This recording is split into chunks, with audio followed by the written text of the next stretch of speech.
After 8 years under this Prime Minister, the cost of living is going up because of an inflationist tax supported by the Bloc Québécois, it's radically gone up, and because of inflationist deficits. Work no longer pays.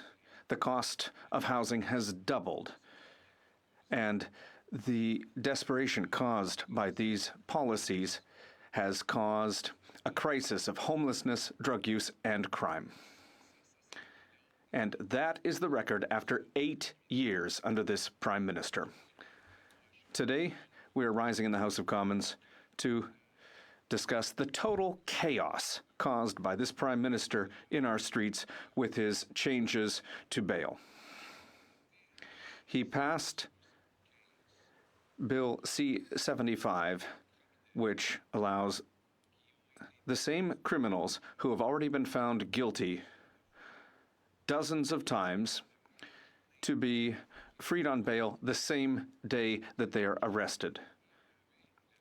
This bill was supported by the Bloc Québécois, so it shows that there's a cost to voting for the Bloc Québécois. A vote for the Bloc is a vote for liberal policies that cause crime in our streets. And what are the consequences of this liberal Bloc policy? Well, after 8 years under this Prime Minister, violent crime has gone up by 39%. Murders are up by 43%. Gang murders are up by 108%. Firearms offenses are up by 101%. And I'll stop there for a moment, because the Prime Minister thinks that fighting crime linked to firearms means that you need to ban hunting rifles. He said it in his own words, that he wanted to take firearms that are used for hunting out of the hands of hunters. In Bill C-21, he proposed doing just that, and he added 300 pages of hunting rifles that he wants to ban. The Bloc Québécois was so happy. They were ecstatic. They said that they wanted to pass that full list and that they'd been waiting for it for years and years and years to see all those hunting rifles banned. Now, the Bloc Québécois and its leader is trying to pivot and trying to make people in Quebec's regions forget that they were forget what the Bloc did. The Bloc also voted in favor of a law which allows criminals who use firearms for violent offenses to be released on bail the same day that they're arrested. So this approach has not worked. We, the Conservative Party, we are going to protect hunters' rights, and we are going to put the true criminals in prison, and we're going to put resources at the border to prevent illegal firearms from coming into the country. We also see that assault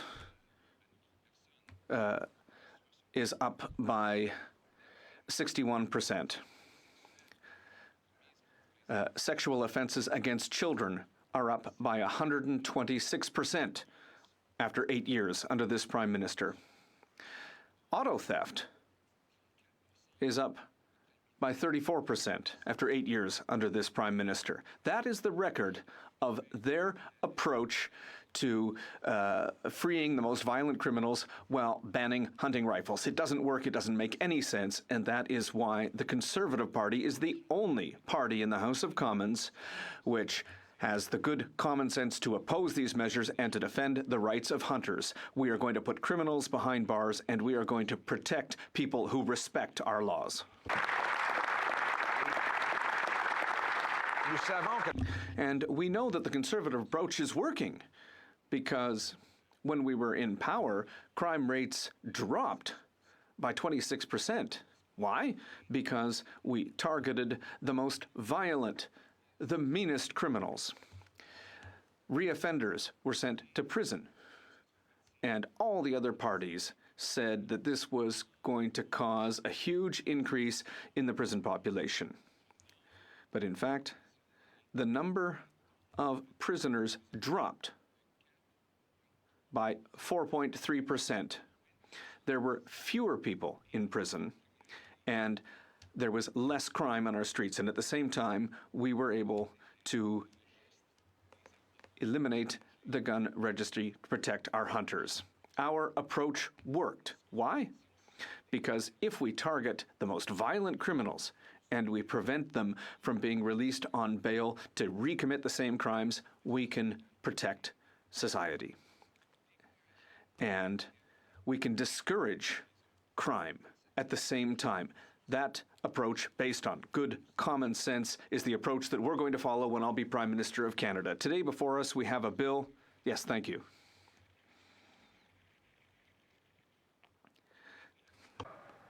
Bill that partly reverses the damage that this Prime Minister has caused. We all know that after 8 years of this Prime Minister, life costs more, work doesn't pay, housing costs have doubled, and crime, chaos, drugs, and disorder are common in our streets. We know that his policy of freeing repeat violent offenders the same day they are arrested came to us in Bill C-75, supported by both Liberals and their coalition partners. In fact, the NDP wanted to go even further. What are the consequences of their catch and release policy? Violent crime is up 39%, homicides up 43%, gang killings up 108%, aggravated assaults up 24%, assault with a weapon causing bodily harm, 61% increase. Sexual assaults up 71%, sex crimes against kids up 126%, kidnappings up 36%, car thefts up 34%. And these crimes are almost always committed by a very small minority. The good news is that we don't have a lot of criminals in Canada. The bad news is they're very productive. And they're allowed to be productive because of the catch and release policies passed in Bill C-75 that allow an offender to be arrested often within hours of his latest crime. Now, in Vancouver, the police had to arrest the same 40 offenders 6,000 times. Wow. Because the police were, and the system was required to release them under this Prime Minister's Bill C-75. The bill before us today partly and modestly reverses the catch and release bail system that this Prime Minister created, but does not go far enough. Our policy is very clear. A conservative government, a common sense conservative government led by me, will bring in jail and not bail for repeat violent offenders. Those offenders with a long rap sheet, newly arrested, will be ineligible for bail.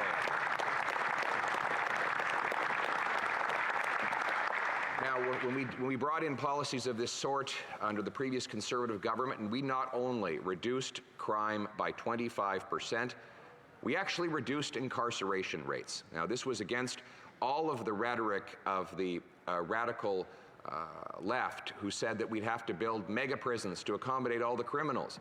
In fact, our laws were narrowly targeted at the worst repeat offenders, and they scared the rest of the criminals away. So you actually had fewer criminals, less crime, and therefore fewer prisoners. And that meant safer streets.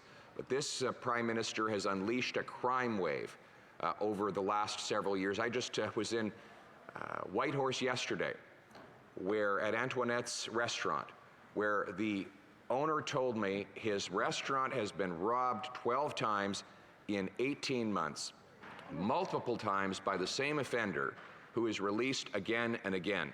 In fact, the police told him they were going to stop arresting the offender because it wasn't worth the time of having him arraigned and being released almost immediately. It was easier and more cost-effective to just leave the thief on the streets and let him do his business. That is how broken our criminal justice system is after 8 years of this Prime Minister. And now he's appointed a radical justice minister who says that crime is all in Canadians' heads. It's their imaginations that have gone wild. But the data proves otherwise. It turns out that Canadians are right, Conservatives are right, and a common sense Conservative government We'll fix the mess they made, fix what's broken with jail and not bail. Now let's bring it home.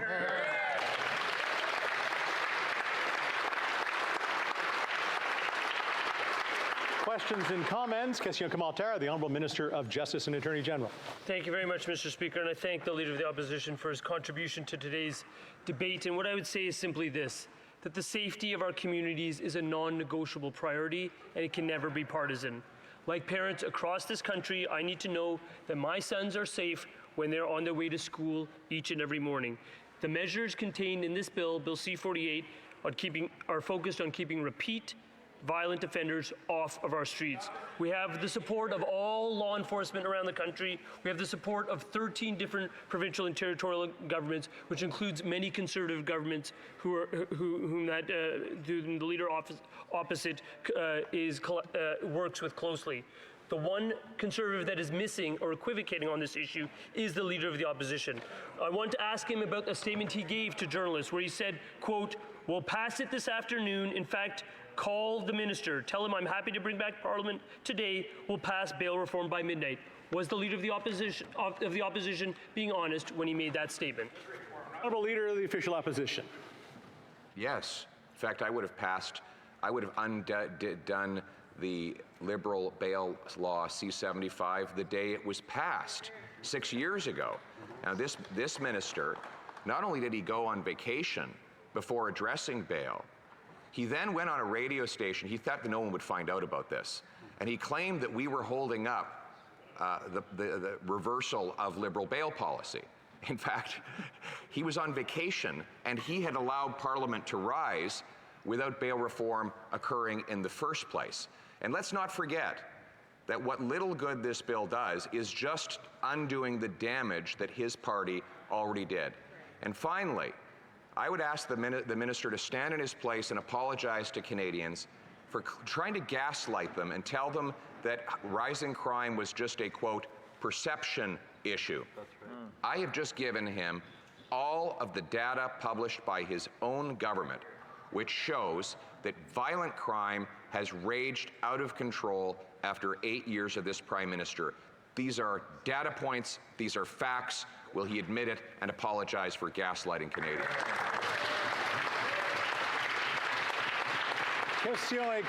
Questions and comments? The Honourable Member for Poilievre. Thank you, Mr. Speaker.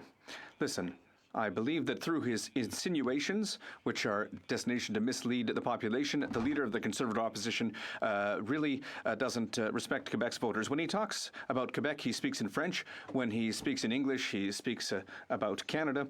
And listen, it's important to distinguish facts from fiction. And when we talk about the carbon tax, which doesn't apply in Quebec, well, you know, that's an important distinction. Same thing with hunters. So my question to the Leader is the following. Can he distinguish fact from fiction? The Honourable Leader of the Opposition. Yeah. The Bloc now wants me to speak about them in English. That's very bizarre. But let's talk about facts. It's true that the Bloc supported the ban on hunting rifles. It was at committee. The members of the Justice Committee received the list of 300 pages of hunting weapons, which would be banned by the Liberals, and their member said, "This is excellent. We've been waiting for this for years. We've been waiting for this ban for years." And now the Leader of the Bloc Québécois, or maybe he forgot what his party did. And when it comes to the carbon tax, yes, the second carbon tax applies in Quebec. Yes, it applies in Quebec. We had a motion in the House of Commons, and we wanted to cancel that. The Bloc voted in favor of keeping that second carbon tax. And the Honourable Member said that they want to radically increase it. I will defend taxpayers in Quebec and not add to the federal tax burden. Question commentaire, the Honourable Member for Esquimalt-Saanich-Sud. Thank you very much, Mr. Speaker. You know, we have a bill before us today that has support of all the premiers and broad support in the law enforcement community, and which incorporated many of the things that the Justice Committee studied and recommended in the hearings that we conducted. And so, since we've already had hearings, we have broad support from the premiers, and we appear to have at least some level of